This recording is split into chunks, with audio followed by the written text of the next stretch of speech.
Welcome to ETV prime. Tamil Nadu రాజకీయాలు గంట గంటకి మలుపులు తిరుగుతున్నాయి. మనం తాజాగా కూడా చెప్పుకున్నాము. గవర్నర్ నిన్న విజయ్ గవర్నర్ని కలిసినప్పుడు ఆయన పర్మిషన్ ఇవ్వలేదు, మీరు పూర్తి మెజారిటీతో రావాలి, 118 మంది సభ్యులతో రండి, అప్పుడే నేను అనుమతి ఇస్తాను అని చెప్పడం జరిగింది. దాంతో నిన్నటి నుంచి అటు టీవీకే వర్గాల్లోనూ ఇటు అనేక చర్చలు జరుగుతున్నాయి. కొంత నిరుత్సాహానికి గురయ్యారు.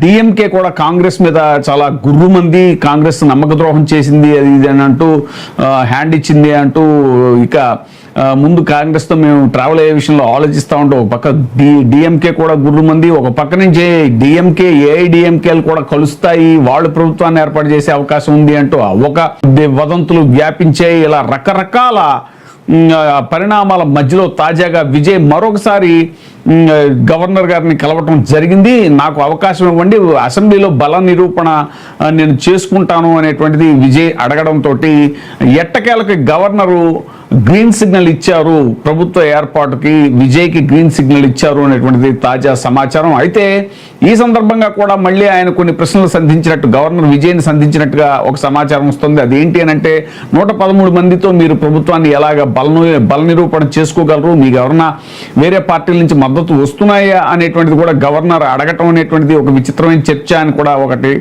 జరుగుతున్న డిస్కషను. ఇక విఎంసీ పార్టీ ఏదైతే ఉందో, గవర్నర్ ఇలా ప్రవర్తించడం సరికాదు, బల నిరూపణ అనేటువంటిది అసెంబ్లీలో జరుగుతుంది కానీ లోక్ భవన్ లో కాదు. జనం అయితే విపరీతంగా రోడ్ల మీదకి వచ్చారు. తాము ఎన్నుకున్న నాయకుడిని ప్రభుత్వం ఏర్పాటు చేయకుండా ఎలా అడ్డుకుంటారంటూ పక్క నిరసన ప్రదర్శనలు అవన్నీ కూడా యువత భారీగా రోడ్ల మీదకి వచ్చి నిరసనలు అవి చేయటం కానీ, ఒకప్పుడు జల్లికట్టు ఉద్యమంలో ఎలాగైతే కేంద్రానికి తమిళ తడాకా చూపించారో ఆ విధంగా మళ్ళీ ఒకసారి తమిళ తంబీలు తమ తడాకా చూపించడానికి కేంద్ర ప్రభుత్వానికి రెడీ అయిపోయారా అన్నట్టుగా నిరసనలు ఎక్కడికక్కడ నిరసనలు అవి వ్యక్తం అవుతూ ఉంటాం. మెరీనా బీచ్ దగ్గర అక్కడంతా కూడా యువత విపరీతంగా నిరసనలు అవి చేయటం, పరిస్థితి చేయిజారేలా ఉంది అని గ్రహించినటువంటి కేంద్రం గవర్నర్ని అలర్ట్ చేయటం. సో ఎట్టకేలకి గవర్నరు విజయ్కి పర్మిషన్ ఇచ్చారు ప్రభుత్వ ఏర్పాటుకి అనేటువంటిది మనం తాజాగా వింటున్నటువంటి సమాచారం.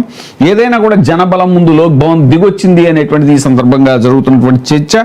ఎందుకనంటే మనం తాజాగా కూడా చెప్పుకున్నాం, ఫ్లోర్ టెస్ట్ అనేటువంటిది అసెంబ్లీలో జరుగుతుంది. ముందుగా మెజారిటీ ఏది హైయెస్ట్ మెజారిటీ ఉన్నటువంటి సింగిల్ లార్జెస్ట్ పార్టీని ఖచ్చితంగా వాళ్ళు వచ్చి గవర్నర్ కలిసినప్పుడు గవర్నర్ పర్మిషన్ ఇవ్వాలి, అసెంబ్లీలో బల నిరూపణ చేసుకోవాలి అనేటువంటిది రాజ్యాంగబద్ధంగా జరిగేటువంటిది. ఎందుకంటే మమతా బెనర్జీ విషయంలో కూడా అక్కడ చూస్తే ఆవిడ నేను అసలు రాజీనామా చెయ్యను అని ఆవిడ చెప్పడం, పాపం ఇక్కడ సీఎం స్టాలిన్ చాలా హుందాగా వ్యవహరించి రాజీనామా చేశారు.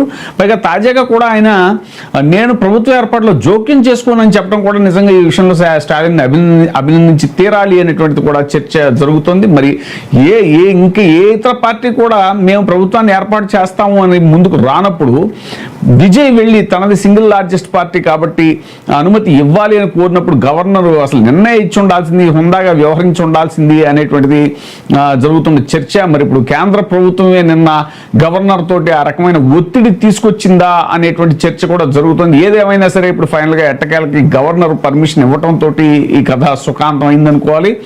ఎలాగూ అసెంబ్లీలో బల నిరూపణ కేవలం వాళ్ళకి కావాల్సింది ఒక 6 మంది 7 మంది సభ్యులే కాబట్టి అది పెద్ద విషయం ఏం కాదు.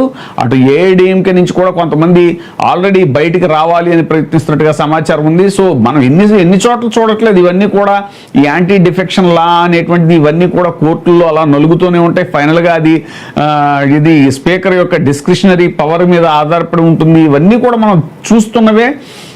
సో అలాంటప్పుడు సింగిల్ లార్జెస్ట్ పార్టీగా ఉన్నటువంటి దాన్ని అడ్డుకోవడం అనేటువంటిది, ఒకప్పుడు ఎన్టీ రామారావు గారి విషయంలో కాంగ్రెస్ పార్టీ ఎలాంటి తప్పిదం చేసిందో, ఏది అప్పుడు నాదెండ్ల భాస్కర్ రావు గారికి అనుమతి ఇచ్చి గవర్నర్ రామ్లాల్ ద్వారా ఒక చారిత్రక తప్పిదం చేసింది అనేటువంటి డిస్కషన్ ఎలా జరిగిందో, ఇప్పుడు కూడా సేమ్ బీజేపీ తమకు అనుకూలమైనటువంటి గవర్నర్ ద్వారా విజయ్కి పర్మిషన్ ఇవ్వకుండా అడ్డుకోవటం అనేటువంటిది ఒక చారిత్రక తప్పిదం లాగే ఇప్పుడు చర్చ జరుగుతోంది. ఏదేమైనా సరే ఫైనల్గా గవర్నర్ ఒప్పుకోవడంతో కథ సుఖాంతమైంది అని అనుకోవాలి. చూద్దాం ముందు పరిణామాలు ఎలా ఉంటాయో.